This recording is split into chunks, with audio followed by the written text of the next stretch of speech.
ஒரு நல்லவனை நாம என்னதான் பொத்தி பொத்தி பொத்தி பொத்தி வச்சாலும், கெட்டவனாக்க முயற்சி பண்ணாலும், ஏதோ ஒரு இடத்துல அந்த நல்லவனை இந்த கடவுள், காலம் வெளிக்கொண்டு வந்துரும் நல்லவன. அதே ஒரு கெட்டவன் என்னத்தான் தன்னை நல்லவனா காமிச்சுக்கிறதுக்கு முயற்சி பண்ணாலும், ஏதோ ஒரு இடத்துல கடவுள் தன்னுடைய உண்மையான முகத்தை வெளிக்கொண்டு வந்துரும்.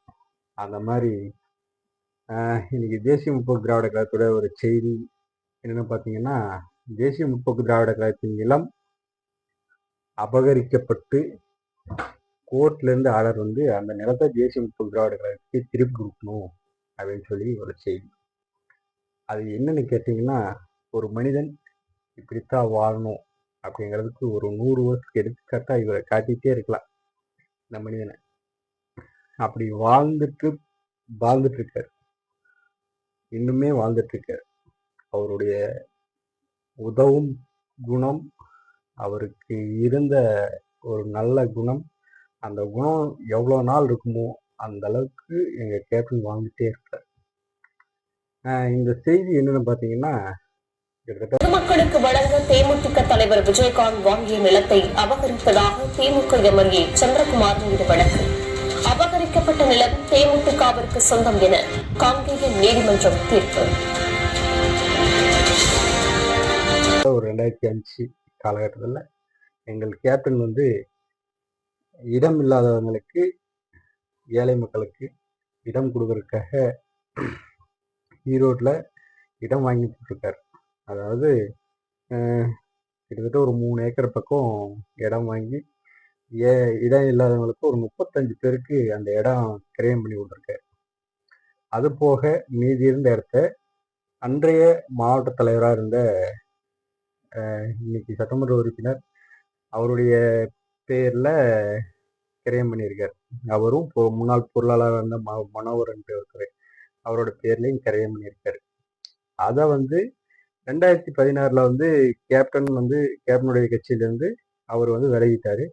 விலகினதுக்கு அப்புறமா அந்த இடத்த அவரே அபகரிச்சுக்கிறதுக்கான முயற்சியில ஈடுபட்டு இன்னைக்கு அந்த கோர்ட்ல கேஸ் ஆகி அந்த நிலத்தை தேசிய முற்போக்கு திராவிட கழகத்துக்கே திருப்பி கொடுக்கணும்னு சொல்லி கோர்ட் ஆர்டர் வந்திருக்கு. இது ஒரு செய்தி தான். ஆனா அந்த செய்தியில இருக்கிற ஒரு 2-3 விஷயங்களை பார்த்தீங்கன்னா, 2016 கட்சியிலிருந்து இவர் வெளியேறாரு.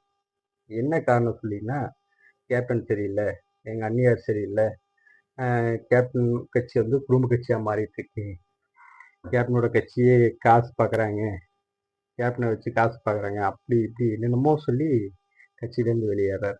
அதாவது கூட்டணி எல்லாம் முடிவாகி அடுத்ததா எலெக்ஷன் ப்ராசஸ்க்கு போக வேண்டிய டயத்துல இவரு எங்கேயோ காசு வாங்கிட்டு கட்சியிலேருந்து வெளியேறாரு.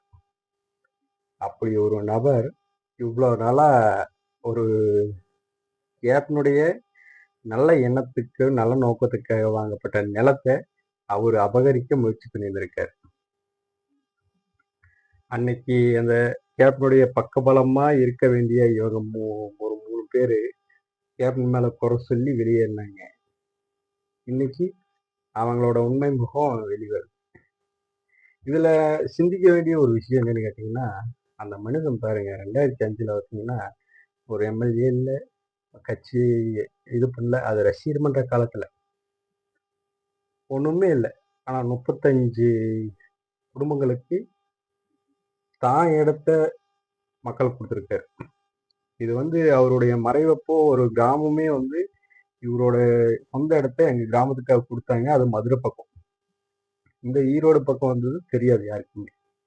இப்போ இந்த கேஸ் மூலியமா இப்படி ஒரு சம்பவம் ஆயிருக்கு அப்படின்னு சொல்லிட்டு நியூஸ்ல வரும்.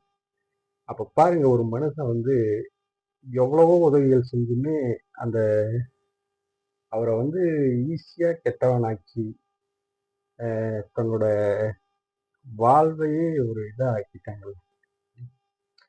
இந்த 2016 வந்து 3 பேர் மட்டும் கம்பெனில நிச்சயமா ஏதோ ஒரு மாற்றம் வந்து இவங்க 3 பேர் அது இதுன்னு சொல்லி அப்படியே வெளியே வந்து கட்சியை அப்படியே மட்டம் தட்டி பேசி இன்னைக்கு மக்களோட இடத்த கேப்டன் மக்களுக்காக வாங்கின இடத்த இவங்க அபகரிச்சு பார்த்துட்டு இருக்காங்க. இந்த மக்கள் கூடமே கொஞ்சமா சிந்திக்கல. இந்த சூழலையும் கூட கேப்டனை ஏதேதோ சொல்லி ஏதேதோ பேசி கேப்டனை அப்படியே இது பண்ணி விட்டாங்க. இன்னைக்கு பாருங்க, அவருடைய ஒவ்வொரு புகழுமே எங்களுக்கு ஒரு அங்கீகாரம், கிரீடம் மாதிரி. என் தலைவர் பண்ணியிருக்காரா அப்படிங்கிற மாதிரி ஒரு கெத்தா. எந்த ஒரு போஸ்டிங்கும் இல்லை. சிஎம் இல்லை, எதிர்கட்சி தலைவர்லாம் அந்த காலத்துல எம்எல்ஏ இல்லை, ஒண்ணுமே இல்லை. 2005 கட்சி கூட ஆரம்பிக்கும். அந்த ரசிகர் மன்ற காலத்திலேயே அவருடைய சொந்த இடத்தை மக்களுக்காக இது பண்ணியிருக்கார். இந்த மனிதன் இன்னும் 100 ஆண்டு வாழ்வார். 100 ஆண்டு, 1000 ஆண்டு வாழ்வார். இவருடைய புகழ் 1000 ஆண்டு வாழும். நிச்சயமா நல்லது பண்ணுனா எப்ப இருந்தாலும் நம்ம நிச்சயமா வெளி தெரியும். நல்லது நமக்கும் நல்லதே நடக்கும். ஆனா இந்த மக்கள் இவருக்கு நல்லதே பண்ணல. இவரை எப்படி சொல்றது, ரொம்ப மோசமா. இன்னைக்கு நல்லதுன்னு சொல்றாங்க, அன்னைக்கு எல்லாமே ரொம்ப கஷ்டப்பட்டுட்டாங்க. இப்போ ஒவ்வொன்றா வரும்போது அடடா இவர் இப்படி பண்ணியிருக்காரு, அவர் அப்படி பண்ணியிருக்காரு அப்படிங்கிற மாதிரி. இனி வரும் காலங்களையாவது எங்க கேப்டனுக்கு ஒரு ஆதரவு கொடுங்க. நிச்சயமா அவர் மக்களுக்காக எவ்வளோ உதவிகள் பண்ணியிருக்காரு. அந்த உதவிகளுக்கு நாம கைமாறு செய்யற மாதிரி அவருக்கு ஒரு ஆதரவு கொடுப்போம். அவங்க குடும்பத்தில் உள்ளவங்க மேல வரட்டும், நல்லா இருக்கும். அவங்க இன்னும் கேப்டனுக்கு மேல நல்லா பண்ணுவாங்க. நன்றி, வணக்கம்.